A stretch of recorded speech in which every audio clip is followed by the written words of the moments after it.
So in May of 2024, Lindy and I were just about ready to go on our great trip around Australia. We did everything that we thought was necessary. We had a good car, had Toyota Prado. It was probably about 14 months old at that stage. It was just a bit over 30,000 kilometres on the clock. Had a good little caravan on the back, Australian-made caravan, tungsten tough, made by Urban in Melbourne. So we had it all loaded up and we left our little home in the Blue Mountains west of Sydney and started heading south towards Victoria. We headed west from Mildura and got to Lake Callalaine. We spent a few days there and that was good. And then from Lake Callalaine we headed west again and we're scooting off towards Adelaide, and we're going to see the Flinders Ranges and we're going to see the Barossa Valley and then make up our mind where we're going to go from there. And all was going pretty well until we got just on the eastern side of Renmark and the Toyota started making some weird noises. What the heck is that? And long story short, the thing had died in the bum, pulled over on the side of the road. There we were, stranded in what I would call the middle of nowhere. The story here is really about how we managed to sort all this mess out, get ourselves back on the road, and the sort of people that helped us out along the way. And those people are, number one, is the Toyota dealership in Berry, Big River Toyota. Can't say enough about those guys. They were amazing. And the NRMA roadside assistance package, also, we couldn't have done without that. Also the people of Berry, generally speaking, really great place to be, really friendly town. The caravan park there that we spent quite a lot of time in was awesome.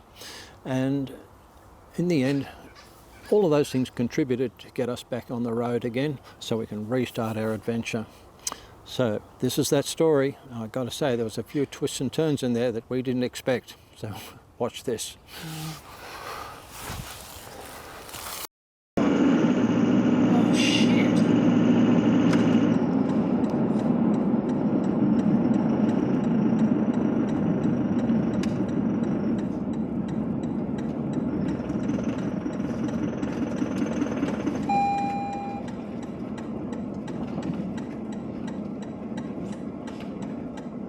Car has just shot Died. itself. Oh, that's interesting.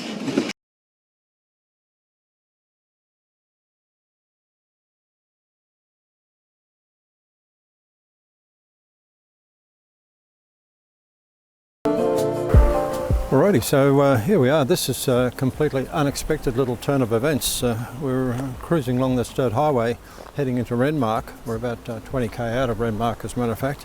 Guess what? Our little Toyota just pooped its pants. And as we're driving along, we can hear this really unusual sound that we've never heard before, and then 10 seconds after that the car lost power, which is a little alarming. We're frantically searching for somewhere where we can pull over safely. There was nothing. Luckily we had enough momentum to rock us down the highway a little bit until we found a little bit of a wide verge that we could pull over and get the caravan and the Toyota Prado safely off the road. So anyway, we're sitting here waiting for roadside assistance to NRMA. The beautiful people from NRMA are going to come out here from Renmark, we assume. So we've got a couple of hours before they turn up, and what happens then is anybody's guess. But at the moment, we're pretty safe. We've got a bonnet up, we've got our hazard lights on, we've got a little rubber emergency witch's hat things out behind us. As you can see, I've got my beautiful Transport New South Wales high-vis vest on when I was mucking around trying to work out what was wrong with the car. And somebody with my let's say limited knowledge and experience with anything electrical and mechanical would have no hope at all. So we'll sit here and wait for the experts to come along and hopefully they can fix us or tow us. We'll see. Anyway, here we go.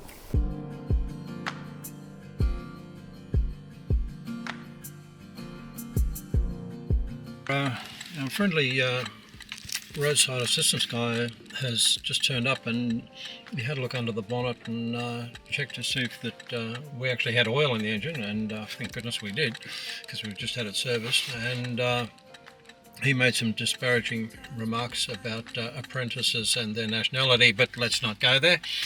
So anyway, he's a bit confused, the same as we are. So we don't know what's wrong with it. So we're going to wait for a tow vehicle, and we'll have the Prado put on the back of a tilt tray, and they will also connect the caravan up to the back of that as well. And they're taking us into the beautiful township of Berry. And once we get to Berry, hopefully they can get to the bottom of this, and we can be on our way and find a nice campsite. That'd be good, wouldn't it, Lindy? I think that'd be lovely. Yes, I didn't plan on a sit. We didn't have to wait 2 hours though. No. So we're in South Australia, and Berry's just a little bit before you, or a bit past Renmark. Yeah, right. Yeah, and we were going to camp near there anyway. We were. So they're towing us in the right direction. Excellent. What a horrible sight to see one's pride and joy on the back of a tow truck. Oh my goodness. Guess what? We didn't quite make it to that campsite at Berry. Things didn't go quite as to plan, and our breakdown was on the 28th of June, and we had the tow truck come in, as you can see. We motored on into Berry. The tow truck driver was fantastic. He had our car on the back of the truck and dumped that at Berry Toyota, at Big River Toyota in Berry. He took our caravan around to the caravan park in Berry, which is excellent, by the way. Full wrap for those guys. And when we got our car to Berry Toyota, it was about 5 to 5 on a Friday afternoon. All the staff are just about ready to walk out the door. And guess what? We lob unannounced on their doorstep with a Toyota that doesn't go, and they were really good about it. All the guys came out and they pushed the thing into the workshop area and left it there for the weekend and started to think about doing something on the following Monday. Okay, so we go back to the caravan park, and we're sort of nicely settled in there waiting for our car to be fixed. So the first thing we know, forgive me, I'm just sort of reading on my notes here because this is a long, complicated story, but I'll keep it as brief as I can. On the 1st of July, 3 days later, the car is inspected by the team at Berry Toyota, and they said, well, guess what, I think your fuel is contaminated. I said, well, I don't know how, but anyway. So they open the fuel and we get a notification from them, oh, this fuel smells funny. I don't know what funny fuel smells like, but maybe it's like, I don't know, fuel out of a clown car or something. I don't know, but anyway. So, 1 week later, they're asking for fuel receipts from us. This is on the 7th of July. They said, can we get a copy of fuel receipts? We gladly supplied those guys with fuel receipts from the last 3 fill-ups we had in the car, and they were from major service stations, and they all said diesel on the top of the receipt, so guess what? Not my blue. And so they said, okay, well, we better get this fuel tested then, just to make sure that it is clean. On the 10th of July, they decided they're going to drain the fuel out and put fresh fuel in there, see if the car starts. Guess what? No change. Not good. On the 12th of July, the fuel from our car, the original fuel, was sent off for testing at some analysis company, some third-party analysis company, I'm guessing in Adelaide or something. And so meanwhile, we're still sitting patiently waiting in our caravan in Berry, waiting for something to happen. So this is the 12th, this is 2 weeks later. Okay, so on the 29th of July, like another 3 weeks later, the fuel analysis organisation, whoever they were, sent back a report saying, guess what, fuel's clean. Okay, well, we sort of figured that, but so this leaves the way further for them to proceed into other areas of the car, try and find out why it's not running. So 29th, so this is counting, this is 1 month after we broke down. We're still sitting in Berry Caravan Park. And so by this stage, my dear wife and I are getting a little bit stir crazy. We're thinking, you know what, let's jump on a flight, head back to Sydney and let them sort this stuff out. Okay, so that's what we did. Caught a bus from Berry down to Adelaide, a simple 4-hour bus trip. From there, a flight back to Sydney. From Sydney, 2 trains back to where we live in the outer suburbs of Sydney. Cool. Okay, so we're at home. Meanwhile, back in Toyota at Berry, they're still trying to work out what's wrong with our car. So on the 7th of August, note that, they're saying, okay, well, we're going to book your car in for a injector test, clean, replacement, whatever. So this is on the 7th, right? I say, well, okay, well, we're going to do that. But the bad news is we can't book you until the 16th because you're obviously not important enough and you've sort of mucked up our routine and our normal service division, blah, blah, blah. So 16th. It's all right, okay. So we wait patiently. Guess what? 16th rolls around. No change. New injectors, no change. So then they say, okay, well, look, we're going to give this thing a manual compression test, whatever the heck that is. I know nothing about any of this stuff. So they do that. Nothing. So, all right, we've got to change the fuel filter, we've got to change the fuel pump, we've got to change the injectors. Still the thing won't run. Okay, so they ring their tech department in Adelaide, I assume, and they say, listen, what are we going to do with this thing? We can't work out what's wrong with it. I said, well, okay, let's drop the sump off and the sump tray off the oil tray off the bottom of the engine and see if there's any bits and pieces in there. So that's what they did, and blow me down, guess what? It's full of metal. And long story short, turns out it's a big end bearing, it's gone. And cars don't run very well with only one big end bearing and another one that's ratchet at the other end that tend to get a bit wobbly, I guess.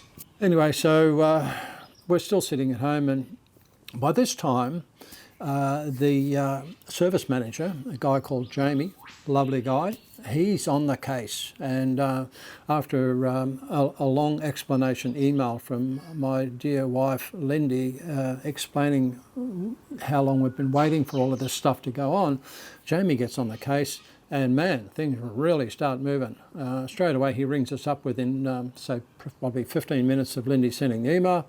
It's, guys, I'm so sorry about all this. I don't know what I can do. What can we do to help you out? And I said, okay, well, you can start by sending our caravan home for us on the back of a truck, because all our stuff's in a caravan. We're sitting here in a, empty house, void of all of our important stuff, camera gear and tools and sound system, blah, blah, blah, all that stuff. Okay, no problem. Caravan gets on the back of a tow truck and ends up on our front lawn probably about 3 or 4 days later. Cool. Excellent. He said, look, what else can I do for you? We're sitting here, we don't have a car. We live in the outer suburbs in the Blue Mountains, and it's pretty hard to get around here. No problem. We'll organise a car for you. Next thing you know, we're down at the local car hire company in the next biggest town, Penrith, and provide us with a car, which we're still driving. And so that's all good. We've got a caravan, we've got car transport. Things are looking up. And so next thing we get a call from Jamie, who has been in constant contact with us. As I say, he's fantastic, that guy. He's done a great job. He said, look at some good news and bad news. And he said, so the good news is we're going to just put what they call a long engine in the car. Now, I don't know what that means, but I guess it's the most of the engine, right? So anyway, they're going to put a long engine in the car. The bad news, however, is that there isn't one in the country. Okay, so that means that they're going to have to assemble one in Japan and have that air freighted over to Adelaide, I guess, trucked up to Berry and then installed back into the car. Bob's your uncle, you're off to the races. Job done. So at this stage of the game, we're still waiting for that to happen. We've got a potential date of the 26th of September before that happens. So let's say that's from June, July, August, September. So that's like 3 months that's taken to do this.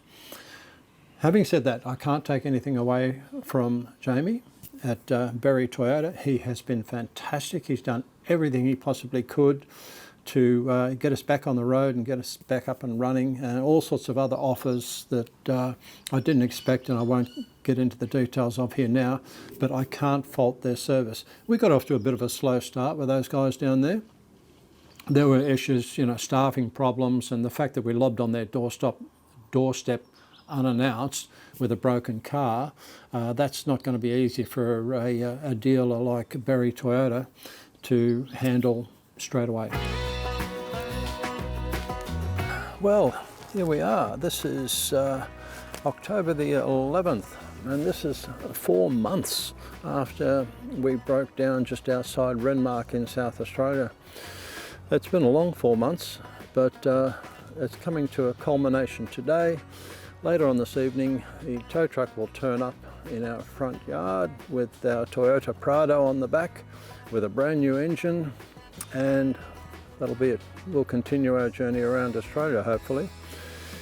All in all, I've got to say we're pretty satisfied with everything that Toyota have done for us. We got off to a slow start, as I said before, but we're back on the road again now. And for a car that was manufactured in 2022 with 30,000 kilometres on the clock, to have an engine that was basically destroyed itself, it's a bit of an unknown factor for everybody, especially us. But anyway, back on the road now, and start packing up again and getting ready to continue our journey around Australia, hopefully with no more mechanical failures. That'd be good.